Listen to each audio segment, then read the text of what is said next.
चलिए अगला प्रश्न है, राष्ट्रीय जलमार्ग 1 NW1 नेशनल वाटरवेज 1 कहाँ से कहाँ तक है और इसकी लंबाई कितनी है? नेशनल वाटरवेज 1 राष्ट्रीय जलमार्ग 1 जो कि इलाहाबाद से हल्दिया तक है, जिसकी लंबाई 1620 किलोमीटर है। राष्ट्रीय जलमार्ग 1 NW1 नेशनल वाटरवेज 1 इलाहाबाद से हल्दिया तक है, जिसकी लंबाई 1620 किलोमीटर है।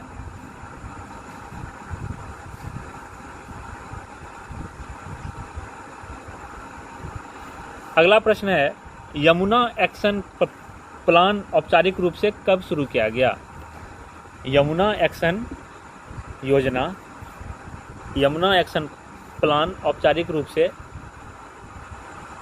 कब शुरू किया गया? यमुना एक्शन प्लान की शुरुआत औपचारिक रूप से कब किया गया? तो यमुना एक्शन प्लान की जो शुरुआत हुई थी वो 1993 में हुई थी। 1993 में हुआ था यमुना एक्शन प्लान का शुरुआत, 1993।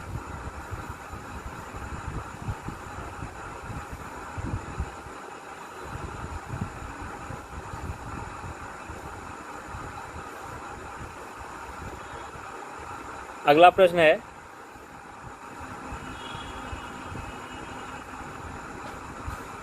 असहयोग आंदोलन के दौरान गांधी जी ने कौन कौन से सम्मान ब्रिटिश सरकार को वापस कर दिए? असहयोग आंदोलन के दौरान गांधी जी ने कौन कौन से सम्मान ब्रिटिश सरकार को वापस कर दिए? असहयोग आंदोलन के दौरान गांधी जी के द्वारा जो सम्मान ब्रिटिश सरकार को वापस किया गया था उसमें थे कैसर-ए-हिंद, कैसर-ए-हिंद की उपाधि वापस किया गया था, बोअर पदक का उपाधि वापस किया गया था और जुलू पदक वापस किया गया था। तो गांधी जी के द्वारा जो असहयोग आंदोलन के दौरान वापस किया गया सम्मान था, कैसर-ए-हिंद की उपाधि वापस किया गया, बोअर पदक को वापस किया गया, जुलू पदक को वापस किया गया।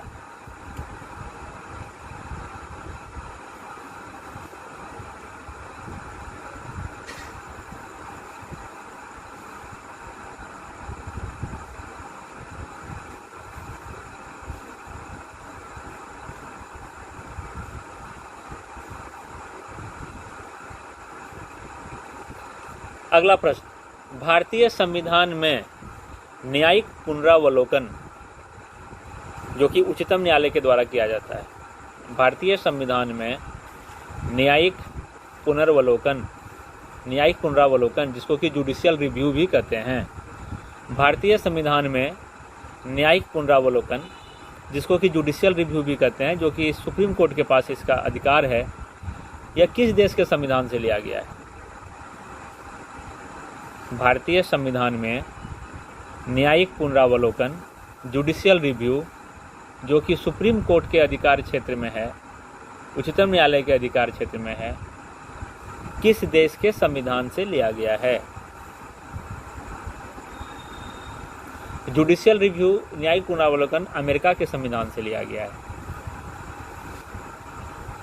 जो कि हमारे देश के संविधान के अनुच्छेद 137 आर्टिकल 137 में, अनुच्छेद 137 में इसका वर्णन है न्यायिक पुनरावलोकन का, और यह अमेरिका के संविधान से लिया गया है।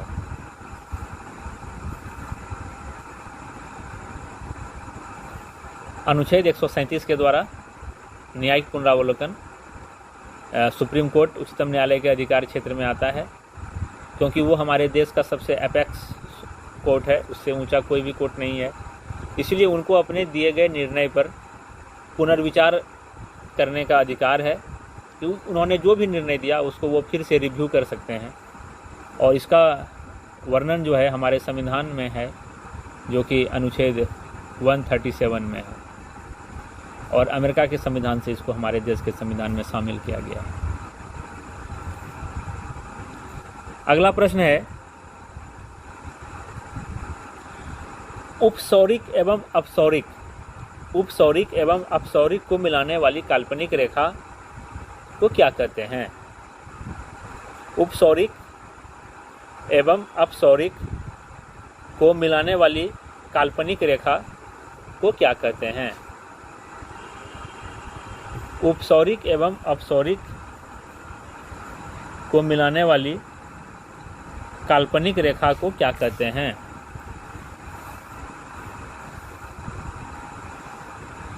एप्साइड रेखा। उपसौरिक एवं अपसौरिक को मिलाने वाली काल्पनिक रेखा को एप्साइड रेखा कहते हैं।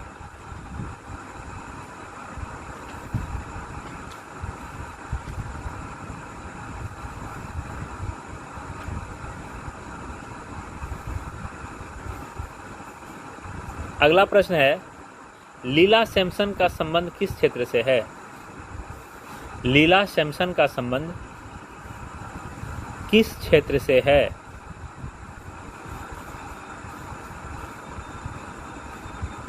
लीला सैमसन जो है भरतनाट्यम के कलाकार हैं। लीला सैमसन भरतनाट्यम के कलाकार हैं।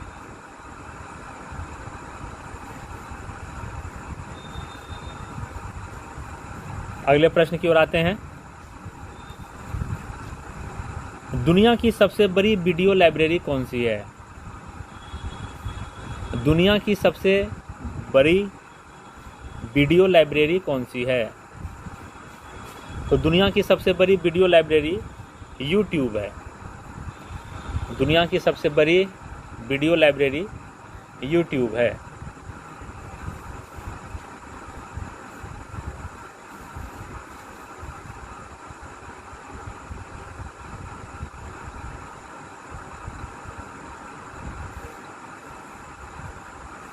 अगला प्रश्न, संयुक्त राष्ट्र संघ की UNO संयुक्त राष्ट्र संघ की अधिकृत भाषाएं कौन कौन सी हैं? संयुक्त राष्ट्र संघ की अधिकृत भाषाएं कौन कौन सी हैं? संयुक्त राष्ट्र संघ की अधिकृत भाषाओं में अंग्रेजी, फ्रेंच, चीनी, अरबी और स्पेनिश हैं। संयुक्त राष्ट्र संघ की अधिकृत भाषाओं में अंग्रेजी, फ्रेंच, चीनी, अरबी और स्पेनिश हैं।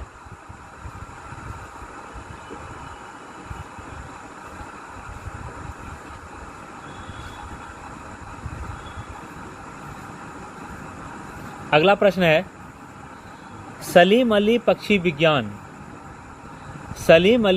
विज्ञान तथा प्राकृतिक इतिहास केंद्र कहाँ स्थित है? सलीम अली पक्षी विज्ञान तथा प्राकृतिक इतिहास केंद्र कहाँ स्थित है? सलीम अली पक्षी विज्ञान तथा प्राकृतिक इतिहास केंद्र कोयम्बटूर, तमिलनाडु में स्थित है। तमिलनाडु के कोयम्बटूर में स्थित है।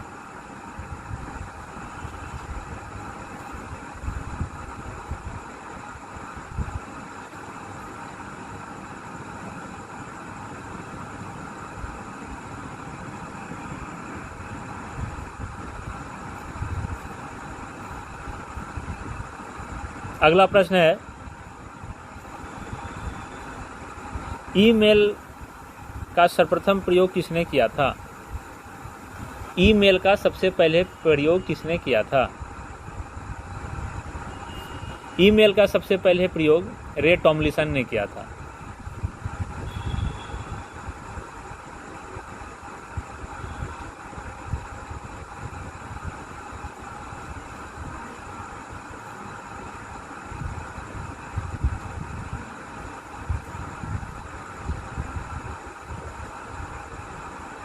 अभी हाल ही में एम्फन चक्रवात जो आया था, अगला प्रश्न पे ध्यान दीजिएगा। अभी हाल ही में बंगाल की खाड़ी में उठने वाले चक्रवात एम्फन आया था, तो यह नाम किस कंट्री ने दिया था? हाल ही में बंगाल की खाड़ी में उठने वाले चक्रवात एम्फन, यह नाम किस देश के द्वारा दिया गया था? यह थाईलैंड के द्वारा दिया गया था।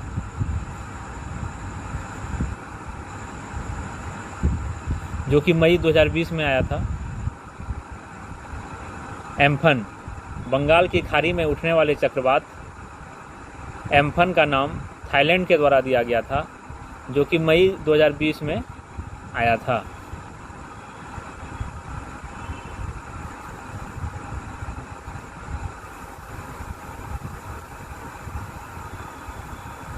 अगला प्रश्न है, रोनू मजूमदार।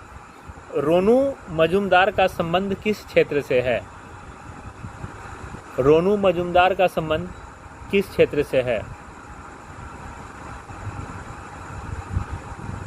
नाम सुना होगा आप लोगों ने, रोनू मजूमदार। रोनू मजूमदार का संबंध बांसुरी वादन से है। रोनू मजूमदार का संबंध बांसुरी वादन से है। अगला प्रश्न, the Hindu view of life पुस्तक के लेखक। The Hindu view of life पुस्तक के लेखक कौन हैं?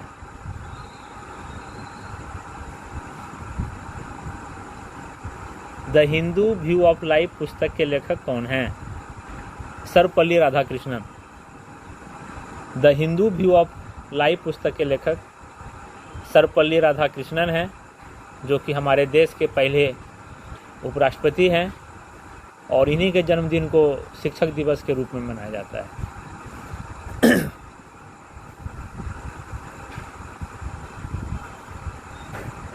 अगला प्रश्न है, जवाहरलाल नेहरू विश्वविद्यालय की स्थापना कब हुई थी? JNU। जवाहरलाल नेहरू विश्वविद्यालय की स्थापना कब हुई थी? सभी लोग वाकिफ हैं कि भारत की राजधानी दिल्ली में JNU है। तो जवाहरलाल नेहरू यूनिवर्सिटी JNU की स्थापना 1951 में हुई थी। जवाहरलाल नेहरू यूनिवर्सिटी की स्थापना 1951 में हुई थी।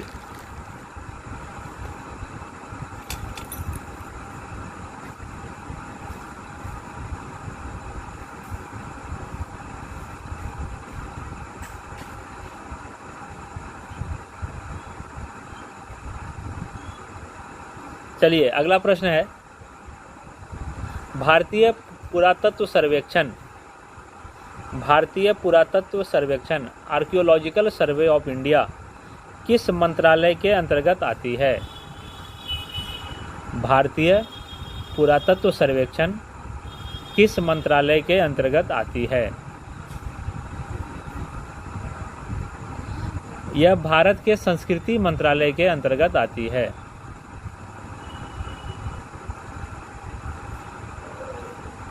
भारतीय पुरातत्व सर्वेक्षण भारत के संस्कृति मंत्रालय के अंतर्गत आती है।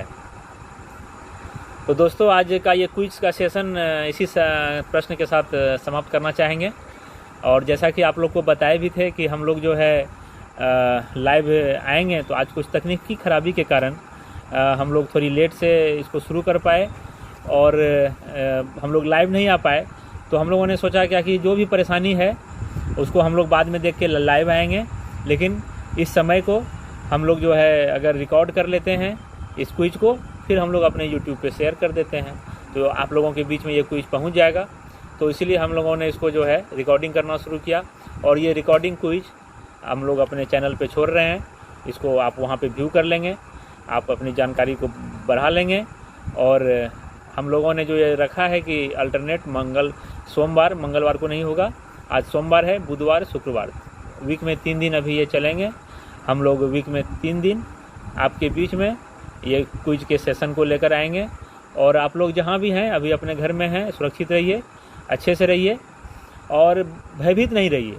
सबसे बड़ी बात यह है कि भयभीत नहीं रहिए, हाँ जागरूक रहिए।